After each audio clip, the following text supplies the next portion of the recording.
pasa a vosotros. Continuamos con nuestra segunda lectura de esta nuestra primera porción del libro de Éxodo, esta porción que se llama Los Nombres, y nos habíamos quedado en nuestra primera lectura donde leíamos que las parteras, Shifra y Pua, habían temido más a Dios que al decreto del faraón, porque ellas decidieron no solamente desacatar esta orden de faraón, dejando con vida a los bebés, sino que terminaba el verso diciendo, dieron vida a los niños.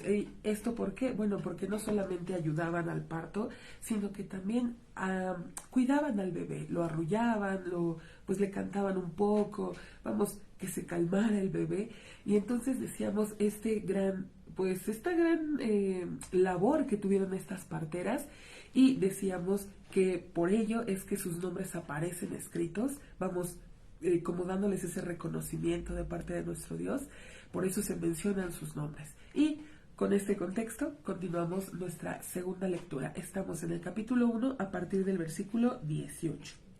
Dice entonces, y llamó el rey de Egipto a las parteras y dijo a ellas, ¿por qué habéis hecho la cosa esta y habéis dejado sobrevivir a los niños? Y dijeron las parteras al faraón, porque no como las mujeres egipcias son las hebreas, ya que expertas en partos ellas son. Antes que venga a ellas la partera, ya dieron a luz. ¿Por qué les dice expertas? Bueno, porque desde que está el precepto, recordamos que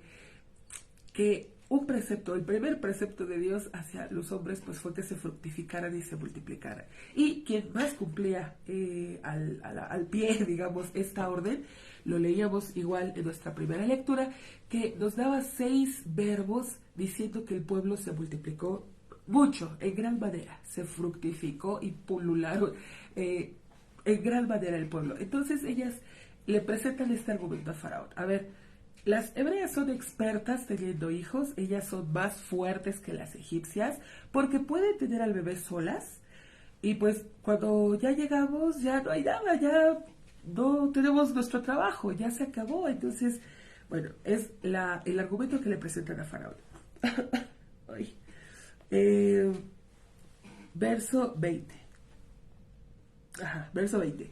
Y benefició el Todopoderoso a las parteras y se aumentó el pueblo y se fortalecieron mucho. Nuevamente vemos que Dios, que bendice nuestro Dios a las parteras y que su pueblo se sigue multiplicando. Dice el verso 21.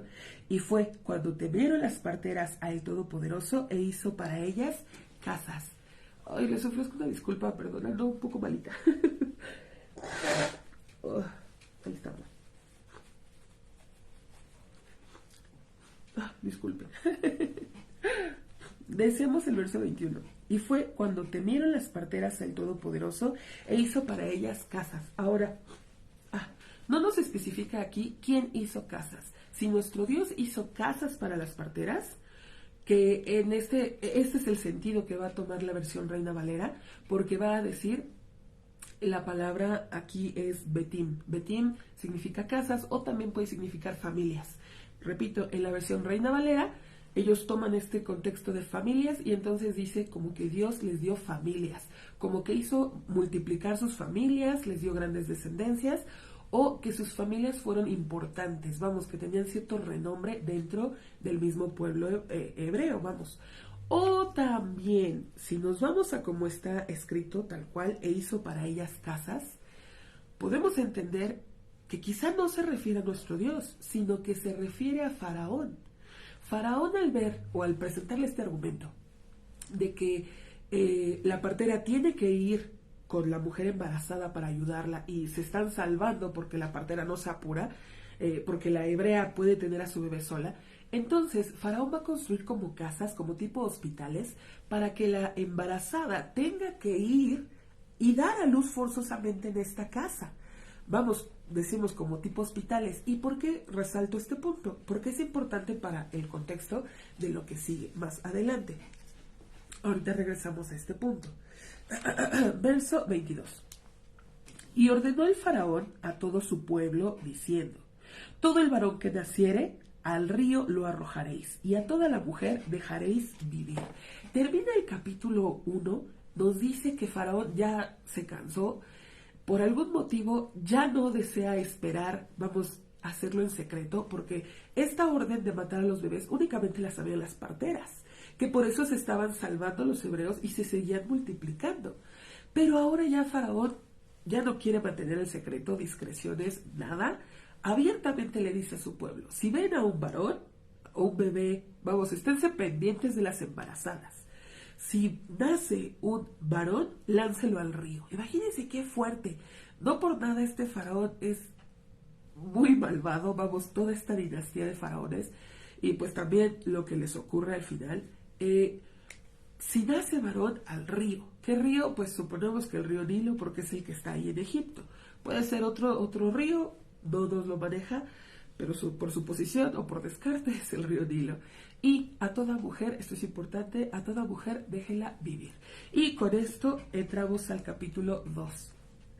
Este segundo capítulo nos va a narrar el nacimiento, vamos, la concepción, el nacimiento de Moisés, cómo se salva milagrosamente del edicto de Faraón, cómo es rescatado por la hija de Faraón, por la mismísima hija del Faraón. Y pues vamos a ir leyendo poco a poco. Verso 1 dice: y fue un hombre de la casa de Leví y desposó a una hija de Leví. Ya nos está diciendo un hombre de la casa perteneciente a la tribu de Leví. Es importante resaltar esto. Más adelante en el capítulo 6 nos va a decir que no es cualquier hombre, es un nieto de Leví y se va a casar con una hija de Leví, es decir, tía y sobrino. Este matrimonio fue así, tía y sobrino.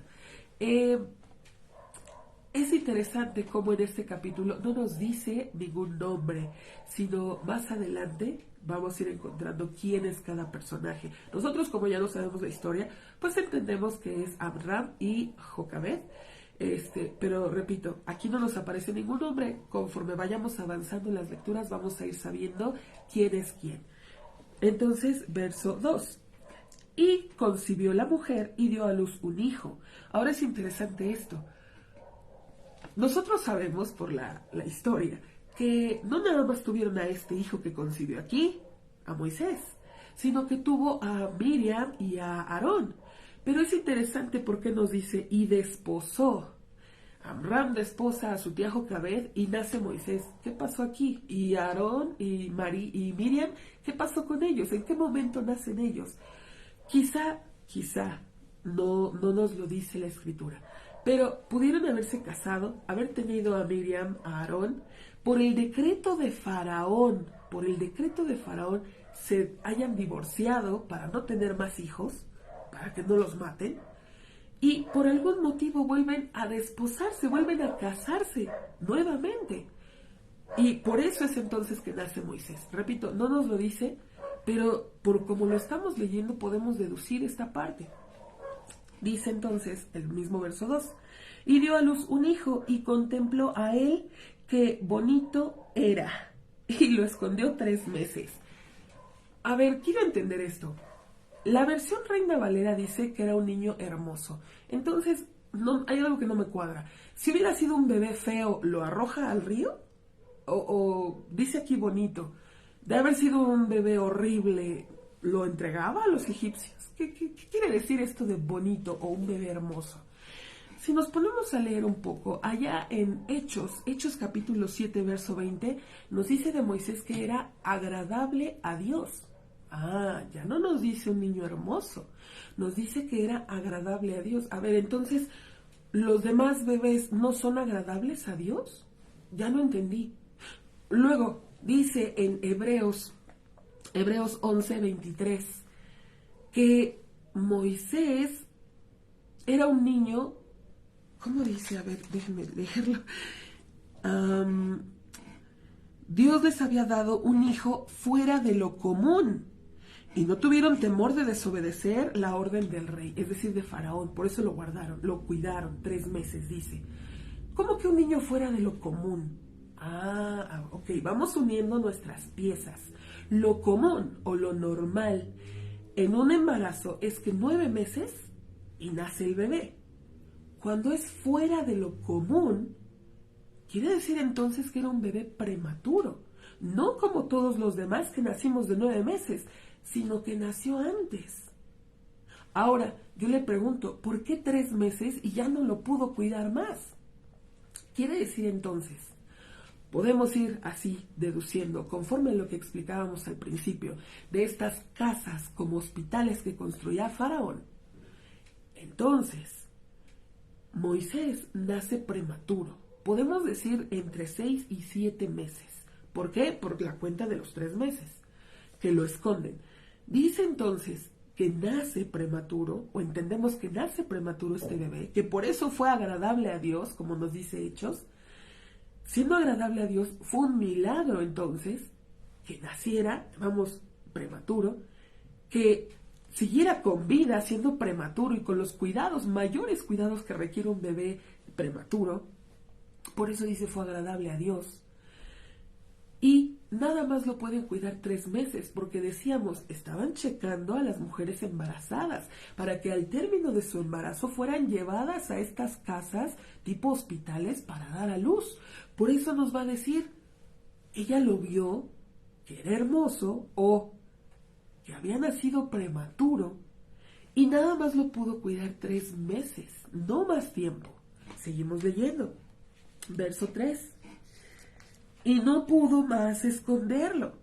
Y tomó para él una canasta de junco y la embadurnó con barro y con chapopote. Es decir, con barro por la parte de adentro, con chapopote o con alquitrán por la parte de afuera. Y esta canastita tenía un propósito. Dice, y puso en ella al niño y la colocó, esta canasta, en el pantano, sobre la orilla del río. ¿Cuál pantano? A ver, un río, agua que fluye, pero en la orilla, donde está la tierra, esta parte como, no tan profundo, que a modo que se la lleve el río, el agua para nada, sino en la orilla. Ahí la dejó especialmente ahí. Y tenía un propósito. Jocabed, nos vamos a dar cuenta que no actúa por actuar nada más, sino todo va bien pensado. ¿Por qué? Dice, verso 4. Y se paró firme su hermana desde lejos para saber qué le sucedería a él. Es decir, tenemos aquí, que tampoco nos da el nombre, pero nosotros sabemos que es Miriam, que se para a lo lejos, está checando qué va a pasar con esta canasta. Decíamos, todo era un plan, todo estaba bien elaborado por Jocabed, queremos entender, o quizá por Abraham, o quizá por Miriam, pero ya estaba este plan elaborado. Por algo la dejaron ahí. Decimos, no lo dejaron en medio del río, que se lo lleve la corriente, o que lo agarre cualquier animal, cualquier fiera, no, lo dejaron en un lugar específico, porque sabían que alguien pasaba en ese lugar específico. Dice, y bajó la hija del faraón a bañarse sobre el río. Quiere decir que era un lugar que frecuentaba la hija del faraón. Con un propósito lo dejan ahí en la ribera. Dice, y sus doncellas iban sobre un lado del río y vio a la canasta dentro del pantano y mandó a su sierva y la tomó. La hija de faraón, que tampoco nos dice el nombre, pero igual más adelante, leyendo, sabemos que se llama Batia. Esto lo podemos ver o corroborar en el libro de Crónicas, capítulo 4, verso 18, donde nos da el nombre de la hija de Faraón, Batia. Verso 6. Y la abrió. La hija de Faraón mandó una sierva, la sierva fue por la canasta, ella abre esta canasta y dice, y vio al niño, y he aquí que estaba llorando y se compadeció. Es un bebé y ella se mueve, a misericordia, tiene piedad de este niño. ¿Por qué? Dice, y se compadeció sobre él y dijo, de los niños de los hebreos es. De inmediatamente nos damos cuenta sobre este libre albedrío, porque creciendo en un ambiente hostil, en este odio hacia los hebreos, la hija de Faraón reconoce que es un niño hebreo. A que otros bebés podían estar aventando al agua o tratando de salvar, de preservar su vida. Entonces ella dice, este es un niño hebreo. Como hija de Faraón, podemos pensar de inmediato agarra y se lo lleva a su padre o lo entrega a la guardia o ella misma lo lanza al río. Pero vamos a ver cómo Batia es, pues es buena, como que no está tan con las ideas de su padre y por lo tanto ella decide preservar la vida del niño quedándose con él. Dice, verso 7, y le dijo su hermana Miriam a la hija del faraón. Recuerde que Miriam estaba un poco más alejada. Cuando ve qué pasa con la canasta, que ya lo reconocen, se acerca hacia la hija del faraón y le dice, ¿acaso iré y llamaré para ti una mujer nodriza de las hebreas y que amamante para ti a el niño? Pues obviamente Batia no tenía bebés, no producía leche. Entonces Miriam le dice, ¿quieres una nodriza? ¿Quieres que vaya por alguien para que amamante al bebé? Y verso 8, y dijo a ella, la hija del faraón, ve. Y fue la joven y llamó a la madre del niño, es decir, a Jocabed. Obviamente Batia no sabía que era la madre del niño, por eso le propone este trato. Verso 9. Y dijo a ella, la hija de faraón, lleva tú a el niño y amamántalo para mí, y yo otorgaré a tu pago. Y tomó la mujer el niño y lo amamantó. Vemos la grandeza de nuestro Dios. ¿Qué madre le pagan por amamantar a su propio hijo? A Jocabed. No hay mayor regalo que este. La grandeza de nuestro Dios no solamente iba a preservar la vida de su hijo, sino que le iban a pagar por amamantar al niño. Verso 10. Y creció el niño, y fue traído a la hija de Faraón, y fue para ella como un hijo, y llamó su nombre Moisés, y dijo, porque de las aguas lo saqué. Y ahora, vemos entonces esto, es que es muy curioso, bueno, vamos, cómo es que Dios maneja todo, cómo lo acomoda todo. El Faraón quería acabar con el pueblo de Israel, y sin embargo, nuestro Dios, pues como para burlarse del mismo faraón, el principal, el libertador del pueblo judío, iba a ser criado en sus propias narices, bajo su mismo techo, comiendo su comida, podríamos decir, podríamos decir educado, ¿no? Como un príncipe. Es interesante esto, cómo Dios maneja todo. Faraón quería acabar, exterminar al pueblo, y sin embargo el mismo libertador del pueblo iba a estar ahí bajo su hija, cuidado por su hija. Aparte, vemos también esto. ¿Por qué Dios permitió que el libertador de su pueblo naciera como un príncipe? Entendemos que es para que tuviera una autoestima, que supiera cómo gobernar a un pueblo grande. Una autoestima porque Moisés va a salir de esa manera, como un príncipe, guiando al pueblo de Israel, no como un esclavo. ¿Cómo voy a guiar a otros esclavos? No. Aparte, el Señor Jesús decía, nadie es profeta en su propia tierra. Si Moisés hubiera estado ahí con los esclavos, cuando Dios le hablara, si es que le hubiera hablado siendo esclavo, difícilmente lo hubieran aceptado como un libertador. Como tú también eres esclavo, ¿qué te pasa? No, en cambio viniendo como un príncipe, como hijo del rey, con estas costumbres o estas acciones como un príncipe, le iban a reconocer más como el libertador o el futuro libertador del pueblo de Israel. Así, también mencionando de su nombre, que la palabra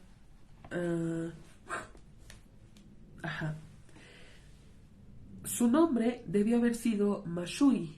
Mashui significa sacado de las aguas, lo que dijo Batia. Sin embargo, su nombre en hebreo es Moshe. Moshe significa que saca de las aguas. ¿Por qué? Bueno, pues Batia lo está, sin querer, lo está anunciando, pues que él iba a sacar precisamente de estos problemas, estas aguas, al pueblo de Israel. Lo iba a llevar a su libertad, iba a romper las cadenas de la esclavitud.